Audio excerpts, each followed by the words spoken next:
Hello, guys. It's Fran. I thought I'd continue on this month's blogs and journey in our sacred place, because we certainly need to be more focused on what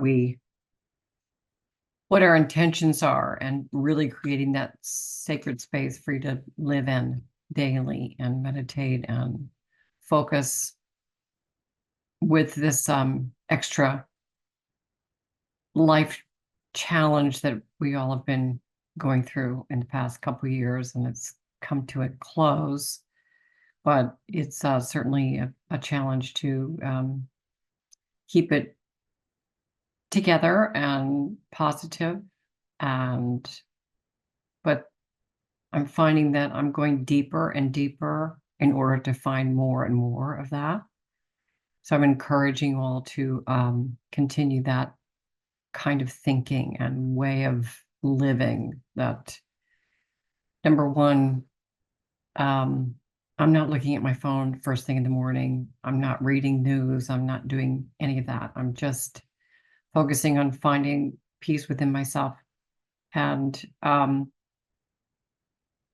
just think it's vital that we continue that, because the more of us that do that, the more we're going to find ourselves gathering together and find the people that are moving in that direction. And that only becomes a stronger community. So I'm encouraging you all to continue your own faith and finding your own sacred place and your inner journey. So I posted this a while ago, and I wanted to read this to you.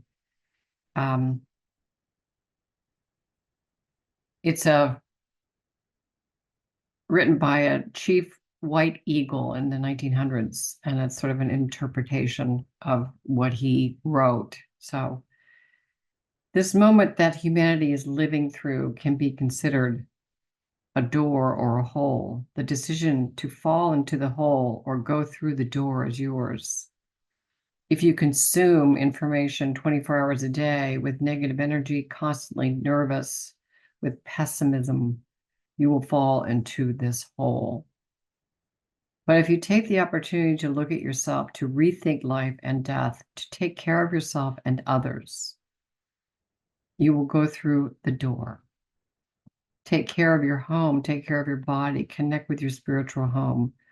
When you take care of yourself, you take care of others at the same time. So true. Do not underestimate the spiritual dimension of this crisis. Adopt the perspective of an eagle that sees everything from above with a broader vision. There is a social demand in this crisis, but also a spiritual demand. The two go hand in hand. Without the social dimension, we fall into fanaticism. Without the spiritual dimension, we fall into pessimism and futility. You are prepared to go through this crisis. Grab your toolbox and use all the tools at your disposal. Learn to resist. By the example of the Indian and African peoples, we have been and continue to be exterminated. But we never stop singing, dancing, lighting fires, and having joy. Don't feel guilty for feeling lucky in these difficult times. Being sad and without energy doesn't help at all. Resilience is resilience through joy. You have the right to be strong and positive. You have to maintain a beautiful, cheerful, and bright posture. This has nothing to do with alienation, ignorance of the world. It is a strategy of resistance.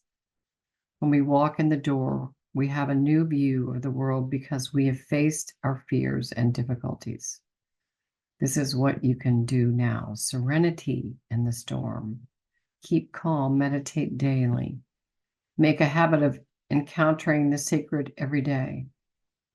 Demonstrate resilience through art, joy, trust, and love. That's pretty cool stuff. And even in that time period when it was written, beautifully, beautifully said. So I think I'll leave you with that, and wishing you much love and peace and joy. And remember that you know that within yourself, then you share that. That energy is shared with others. It can only become bigger. Okay. God bless, and take care of yourselves. Thank you.